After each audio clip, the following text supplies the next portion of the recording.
É preciso admitir, a morte às vezes pode estar mais perto do que imaginamos. Ela se esconde nos lugares mais inesperados. Nunca sabemos realmente onde o momento final pode chegar.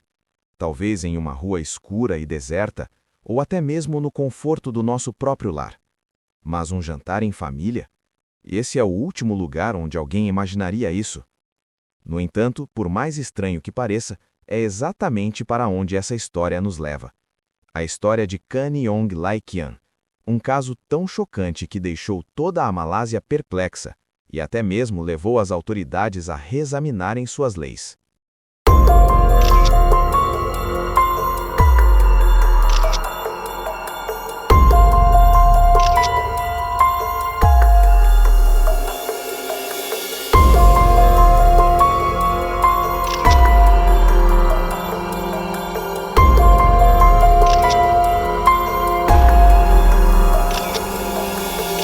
Vamos analisar mais de perto. Kani Aung Laikian nasceu em 1974 na cidade malaia de Ipoh. Ela veio de uma família grande e amorosa. Ipoh era conhecida como um local turístico encantador. Mas para Kani, isso não era suficiente. Ela sonhava mais alto. Ela queria uma vida repleta de sucesso, aventura e viagens. E sabia que esses sonhos não seriam fáceis de realizar. Ela trabalhou duro por tudo. Após se formar no ensino médio com as melhores notas, Kani ganhou uma bolsa de estudos para uma universidade no Havaí, onde se formou em economia. Foi uma decisão ousada que lhe abriu as portas para a vida que sempre desejou. Depois de concluir a graduação, mudou-se para Los Angeles e conseguiu um emprego em uma agência de publicidade. Pela primeira vez, ela se sentiu verdadeiramente independente, construindo seu próprio caminho na cidade dos sonhos. E foi lá, em 2001, que ela conheceu Brandon Ong. Assim como seu pai, Brandon nasceu em Singapura, mas sua família se mudou para os Estados Unidos quando ele era criança. Ele havia crescido lá, se tornado cidadão americano e construído um futuro promissor. A conexão entre Kani e Brandon foi instantânea. Em pouco tempo eles se casaram e se estabeleceram na vizinha San Diego, prontos para começar sua nova vida juntos. Mas apenas 2 anos depois, a tragédia aconteceu. O pai de Kani foi diagnosticado com câncer de fígado. Seu estado era grave. A cirurgia que ele precisava na Malásia apresentava um risco muito real de que ele não sobrevivesse. Sem hesitar, Kani arrumou suas coisas, se despediu do marido e em 1º de junho embarcou em um voo de volta para a Malásia para ficar ao lado do pai. Felizmente, a cirurgia foi um sucesso. O pai de Kani, carinhosamente conhecido como Bijen, sobreviveu. Os médicos estavam otimistas, dizendo à família que ele viveria uma vida longa e que talvez até visse seus netos algum dia. Para Kani, foi um enorme alívio. Após semanas de preocupação, ela finalmente pôde respirar aliviada. Era hora de voltar para casa, de volta para o marido, de volta para a carreira e de volta para a vida que ela havia trabalhado tanto para construir. Ela reservou um voo matinal para Los Angeles e naquela noite, para comemorar a boa notícia e se despedir, Kani reuniu a família para jantar em um de seus lugares favoritos, o restaurante Montes. Era um lugar repleto de lembranças, onde costumavam ir em feriados e comemorações familiares, quando Kani ainda morava com os pais. O jantar foi alegre e cheio de risadas, até que de repente a mãe de Kani começou a se sentir mal. Sempre a filha carinhosa, Kani imediatamente se ofereceu para levá-la para casa. No estacionamento, ela começou a procurar na bolsa pelo ticket de estacionamento. Depois de procurar por um tempo e não encontrar nada, concluiu que devia tê-lo deixado dentro do carro. Então, ela se virou para as irmãs e disse que já voltava, que ia rapidinho buscar. Mas os minutos se passaram e Kani não voltou. Sua mãe, preocupada, decidiu ir até o carro ela mesma. Mas quando chegaram ao estacionamento, não havia sinal de Kani, nem do carro dela. A princípio, pensaram que talvez ela tivesse se ausentado por um instante, mas conforme os minutos se transformaram em meia hora, a preocupação deu lugar ao pânico. Uma das irmãs tentou ligar para ela, mas o celular de Kani estava desligado. Isso não era típico dela, de jeito nenhum. Kani era responsável, organizada, o tipo de pessoa que sempre ligava se surgisse algum problema. Sua família percebeu imediatamente que algo estava muito errado. Desesperado, seu pai correu até os funcionários do estacionamento e lhe implorou para que mostrassem as imagens de segurança. A princípio, tudo parecia normal. Na tela, lá estava Kanye, caminhando em direção ao carro, procurando as chaves na bolsa. Mas então, algo arrepiante apareceu. Um homem. Ele caminhava atrás dela, mantendo o mesmo ritmo. Quando ela diminuía a velocidade, ele diminuía também. Quando ela acelerava, ele acelerava também. Em outro ângulo da câmera, os guardas e o pai de Kanye assistiam horrorizados, enquanto o carro dela saía do estacionamento. Mas ao volante não estava Kanye. Era o mesmo homem que a seguia momentos antes, e no banco do passageiro estava Kanye. Ficou claro o que havia acontecido. Ela havia sido sequestrada. Em poucos minutos, a família chamou a polícia. Para seu crédito, a polícia malaia agiu rapidamente. Assim que receberam a denúncia sobre o carro roubado, iniciaram uma busca em larga escala. Em poucas horas, uma viatura de polícia rodoviária localizou um veículo que correspondia à descrição. Naquele momento, os policiais ainda não tinham certeza absoluta do que se tratava, um sequestro, um roubo ou algo mais. Então, eles decidiram agir com naturalidade. Pararam o carro para o que parecia ser uma verificação de documentos de rotina. Quando o carro parou, o motorista parecia tenso e nervoso, mas tentou disfarçar com um sorriso forçado ao entregar sua carteira de habilitação. Sentada no banco do passageiro estava Kanye. Ela parecia apavorada, mas tentou manter a calma. Enquanto o policial verificava os documentos do motorista, Kanye tentou fazer um sinal para ele, gestos sutis, qualquer coisa que ela pudesse fazer sem chamar a atenção. Mas ele não entendeu o que ela estava tentando dizer. Infelizmente, o sequestrador entendeu. Ao perceber que ela estava tentando pedir ajuda, ele pisou fundo no acelerador e arrancou. Os policiais reagiram imediatamente, disparando tiros de advertência enquanto o carro acelerava pela rodovia, mas o suspeito conseguiu escapar. Mesmo assim, a polícia tinha uma prova crucial, a identificação do motorista. O seu nome era Ahmad Najib bin Yaris, 27 anos. Agora vamos dar uma olhada rápida em quem era esse homem. Ahmad nasceu em 1974 em Muar, Malásia, o segundo de 4 filhos. Ele abandonou os estudos após o 3º ano do ensino secundário para ajudar a sustentar a família e, segundo a maioria, era um jovem trabalhador. Em 1998, mudou-se para Kuala Lumpur, casou-se e com o tempo tornou-se pai de 2 filhos. As pessoas que o conheciam o descreviam como educado, responsável e reservado. Não é alguém que você esperaria ver no centro de um crime como esse, mas as aparências, como frequentemente aprendemos em histórias como essa, podem enganar. Algumas horas após a perseguição na rodovia, a polícia recebeu uma pista inesperada. Um jovem entrou na delegacia com uma história estranha. Ele disse que estava jantando em um café à beira da estrada quando um homem se aproximou, pedindo ajuda. O homem alegava que estava de férias com a esposa quando um dos pneus do carro furou e agora eles estavam presos na estrada. Tentando ajudar, a testemunha o seguiu para a rua para lhe emprestar um macaco. Mas ao se aproximar do carro, algo pareceu estranho.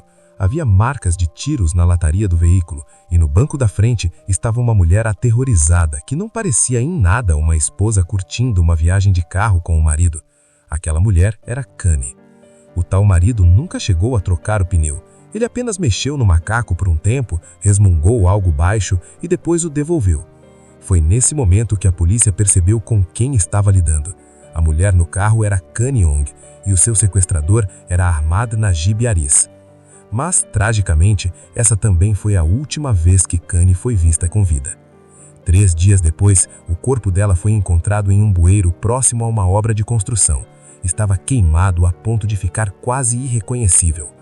A autópsia revelou posteriormente que Kanye havia sido esfaqueada várias vezes no estômago e então estrangulada. Não muito longe do mesmo canteiro de obras, os investigadores encontraram seu carro. O pneu estava furado, ou melhor, atingido por um tiro. No interior, havia manchas de sangue no banco traseiro, uma prova macabra do que havia acontecido.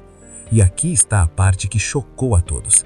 Apesar de a polícia já ter os documentos do assassino, seu nome, seu endereço, tudo, eles não foram procurá-lo até que o corpo de Kanye fosse encontrado. E quando finalmente o fizeram, Ahmad estava exatamente onde esperavam encontrá-lo, em casa, vivendo sua vida como se nada tivesse acontecido, como se não tivesse roubado um carro, sequestrado uma mulher ou fugido de policiais que literalmente atiraram nele. Quando Ahmad foi preso, os exames forenses confirmaram o que os investigadores já suspeitavam. Havia sangue de Kani por todo o carro e o DNA dele também estava lá. Agora, você precisa entender que assassinatos como esses são extremamente raros na Malásia. O Código Penal do país é rigoroso. Os condenados por assassinato enfrentam a pena de morte, não apenas prisão perpétua. Então, o que Ahmad estava pensando? Ele realmente acreditava que sairia impune? Aparentemente, ele pensou que a cooperação poderia salvá-lo. Ele confessou integralmente, sem hesitar, e até acordou em ajudar os investigadores na esperança de que sua suposta honestidade o livrasse da execução. Em seu tribunal, ele tentou se fazer de inocente. Alegou que na noite do crime ele estava procurando por uma outra mulher, que confundiu Kani com uma outra pessoa. Segundo ele, quando percebeu o engano, eles até riram da situação dentro do carro. Então ele alegou que apenas tentou persuadi-la a fazer sexo. Mas, é claro, esse foi apenas o começo de uma história muito mais sombria do que essa desculpa poderia encobrir. Segundo Ahmad, a história se desenrolou de forma bem diferente. Ele alegou que Kani não ofereceu resistência alguma, que tudo o que aconteceu entre eles foi consensual. Ele até tentou justificar as marcas de estrangulamento no pescoço dela, dizendo que tudo fazia parte de uma fantasia sexual perversa e que a morte dela havia sido um acidente. Em pânico, ele disse que tentou encobrir o que aconteceu e que foi por isso que queimou o corpo dela. Mas essa história era uma completa invenção. Uma mentira desesperada, cuidadosamente elaborada pelos advogados de Ahmad na esperança de reduzir sua pena. Se o tribunal crescesse nele, ele poderia ter sido acusado apenas de vilipêndio de cadáver, ou, na pior das hipóteses, homicídio culposo. Porque, em sua versão, Kani supostamente teria pedido por isso, e quando os promotores questionaram essa afirmação, seu advogado insistiu, dizendo: se não foi consensual, por que ela não fugiu quando ele parou para consertar o pneu? Poderia ter soado plausível se não fosse por um pequeno e devastador detalhe: os ferimentos de faca. As múltiplas facadas no abdômen de Kani destruíram toda a defesa. O caso construído pelos advogados desmoronou como um castelo de cartas, porque os investigadores tinham sua própria versão dos fatos, apoiada por provas concretas, pela perícia e por uma verdade muito diferente. De acordo com a investigação oficial, Ahmad avistou Kani sozinho no estacionamento em frente ao restaurante de Mani. Ele a seguiu. Quando ela abriu a porta do carro, ele sacou uma faca e a obrigou a entrar no banco do passageiro antes de assumir o volante. Após esse breve encontro com a polícia na rodovia e uma tentativa frustrada de trocar um pneu furado, ele a levou para uma área deserta. Ali, dentro do carro, ele a agrediu repetidas vezes. Kani tentou se defender, desesperada para sobreviver. Foi então que Ahmad a esfaqueou várias vezes antes de finalmente estrangulá-la com um cinto de um casaco. Quando ela morreu, ele arrastou o corpo para fora do carro e o jogou em um bueiro próximo, cobrindo-o com pneus velhos para esconder as evidências. Mas ele não parou por aí. No dia seguinte voltou, desta vez com vários galões de gasolina. Ele despejou o líquido sobre o corpo dela e ateou fogo. E como se tudo isso já não fosse suficientemente horrível, os investigadores descobriram mais tarde que este não era o primeiro crime de Ahmad. Ele já havia agredido pelo menos outras 4 mulheres antes de Kani. Mulheres que, aterrorizadas e envergonhadas, nunca o denunciaram à polícia. Kani Aung poderia ter sido qualquer uma de nós. Uma filha, uma irmã, uma esposa, uma amiga, presa no caminho de um homem que se safou de muita coisa por muito tempo.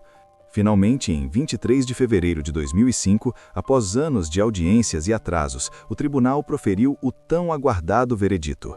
Ahmad Najib foi considerado culpado e condenado à morte. Ele também recebeu 10 chibatadas. Mas sejamos honestos, nenhuma punição jamais aliviou a dor dos pais que perderam sua filha de uma forma tão brutal e insensata. Atrás das grades, Ahmad tentou de tudo para escapar da justiça. Apresentou vários recursos, chegando a escrever uma carta pessoal ao sultão de Selangor, implorando por perdão. Todos os seus pedidos foram negados. Assim, 13 anos após o assassinato de Kani, em 23 de setembro de 2016, a justiça finalmente o alcançou. Ahmad Najib foi executado por enforcamento em sua cela. O caso causou comoção em toda a Malásia. As pessoas ficaram horrorizadas não só com a brutalidade do assassinato, mas também com a facilidade com que tudo aconteceu. Como alguém pôde ser sequestrada em um estacionamento movimentado e bem iluminado, a poucos metros de sua própria família? Após o ocorrido, as autoridades malaias tomaram medidas enérgicas, instalaram mais câmeras de segurança em cidades por todo o país, aumentaram a presença de segurança em shoppings e espaços públicos e até criaram vagas de estacionamento exclusivas para mulheres, tudo para garantir que nada parecido acontecesse novamente. Mas a parte mais trágica: foi preciso a morte de uma jovem inocente, uma filha que viajou meio mundo só para ver o pai doente, para que uma mudança real começasse. Se você achou este caso tão perturbador quanto nós, curta este vídeo e inscreva-se para mais histórias de crimes reais. Compartilhamos novos casos todas as noites. Até a próxima. Fiquem seguros e vigilantes. Obrigado por assistir.